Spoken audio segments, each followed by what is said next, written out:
But what's going on right now with you and Logan?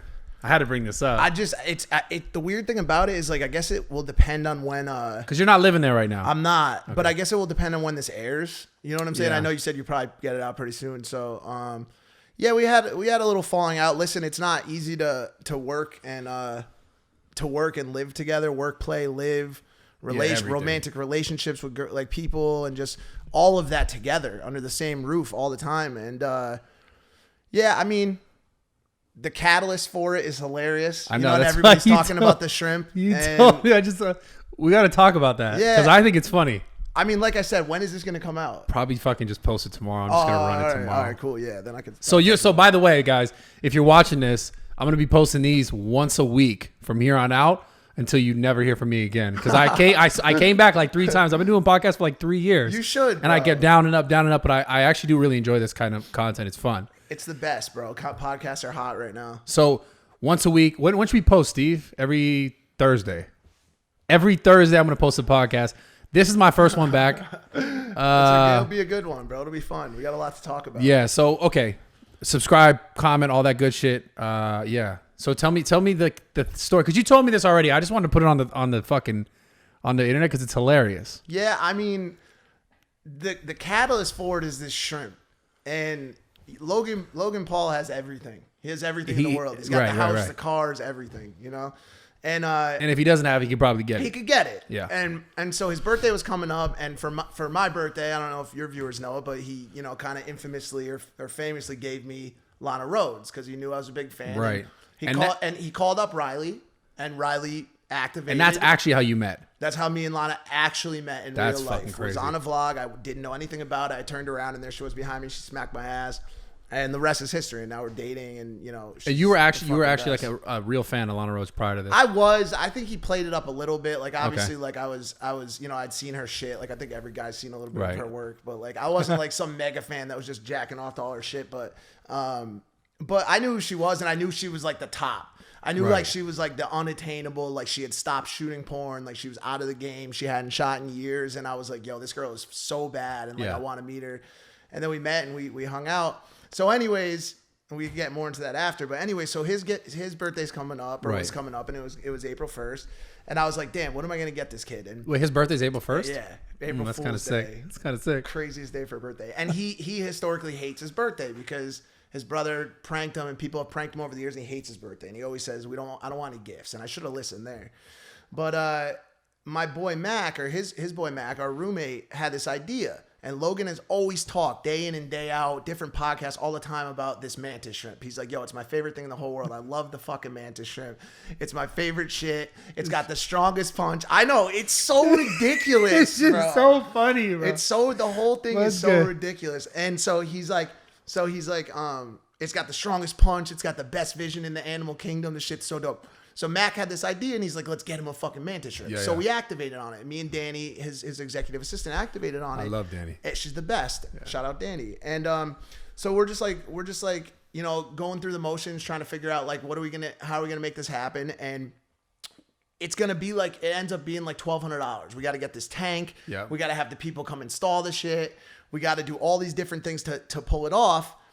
And I start hyping it up, and I'm on the podcast and I'm talking about it, and I'm going through all the different things, and I'm hyping it up too much. Was this a few days before the first?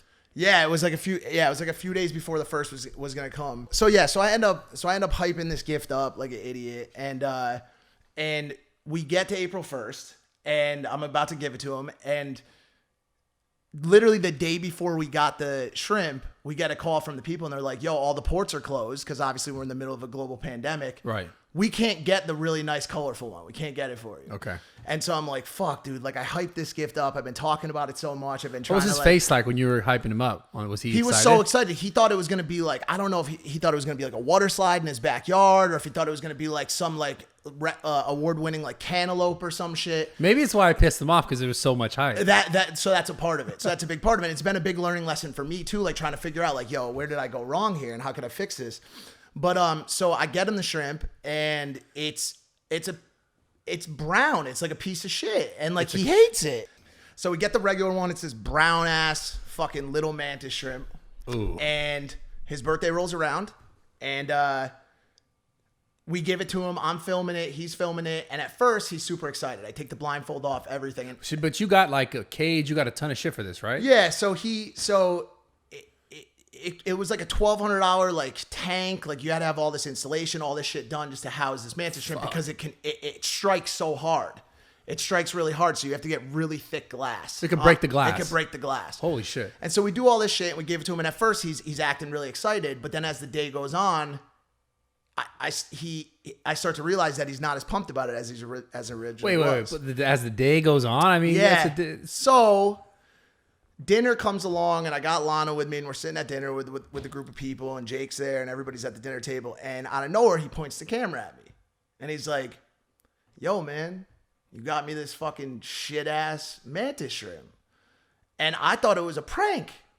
I was like, yeah, because at first, because the way I was raised and the way I was brought up was, if someone gives you a gift, right, even if it's a pile of dog shit in a bag, you're like, yo, thank you so much for that gift. Even if you fucking hate it. That's the way I was raised. If somebody gives you a handgun and it's pointed at you and they're like, yo, the only person that could shoot is you, you're just like, yo, thank you so much for that, man. That was really fucking... Like, you just say thank you and you walk away. Well, because gifts aren't mandatory. They're not.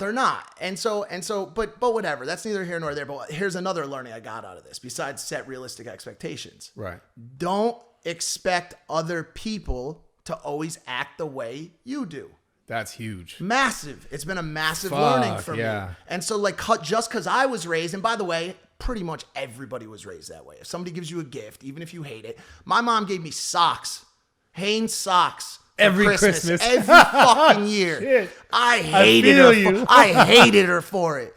Mom, I don't want no more fucking Hanes socks. I hate Hanes socks. But every time I got them, I said, Mom, I love you. Thank you for the Hanes socks, even though I fucking hated them. And so a part of me thought it was a prank and he was just trying to make like a bit of content out of it. And so I played along with it at first, but as the night went on and the cameras turned off, I went up to him and I said, yo, please tell me this is a prank. Like, please tell me that, like, we didn't put, because this is off camera. Yeah. Another part of it that's important is that, like, the whole group put in money to it. Like, the rest of the employees, like a bunch of people. And he directed the I don't like the gift at just me. And that was fine. And that was fine. But I started to feel bad for the other people that were involved in the equation. And so once the cameras went off, you know, we got in this fight, in this argument, and I said a bunch of fucked up shit. And I got really angry and I lost my cool. And what made you the maddest though? Like, what made you feel like you? There's a lot of factors. Like, some of it I'll talk about on the show, and some of it I won't. But I don't know. I guess like I just felt like dismissed a little bit, and like I really had hope that he was truly going to enjoy the present. And so, and by the way, I also like commissioned like a piece of artwork for him. Which I saw was dope as fuck. It was dope as fuck from the UK, and he didn't put that in the vlog. And so like I was kind of like, I was just kind of upset, and I said a lot of shit that I didn't mean. And we got in a huge fight, and then I ended up, you know, leaving that night, going to Lana's house, and the next day, you know, we kept kind of arguing and going at it, and he was like, yo, why don't you kind of grab your shit for a couple of days and take off? Oh, fuck. So and, it's stuck around. It's still around. It's still around. Yeah. And it's about a week and a half after. And so like the shrimp, you know, like it's all funny because the shrimp is so stupid. And like, it's such a small thing. And it's such a small thing, but it expanded and really grew into something that was a little bit bigger and a little bit more meaningful than that. And so, what do you think is the main issue? Because when you first told me the story, I was like, what's really wrong? I mean, yo, the biggest thing at the end of the day, is that I spilled shit all over myself.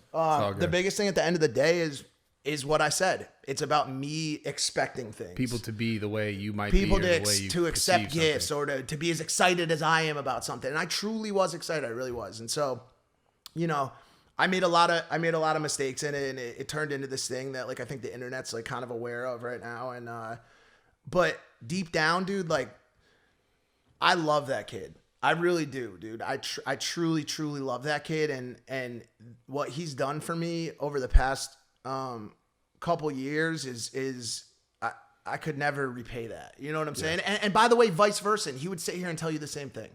Our value is tremendously symbiotic. I joined him at a time when things were the darkest they'd ever been. It was just post Tokyo. No one wanted anything. They didn't want shit. They didn't want shit to do with us. And I was there. I was by his side. And I went on every show, every podcast like this. And I said, yo, I love this kid with all my heart. He's changing. He's a good person deep down. I know him. I see it. And I'll fight for the kid forever. And by the way, it's going to be good. Everything's going to be fine. It was just, I think it's like also like a product of like quarantine.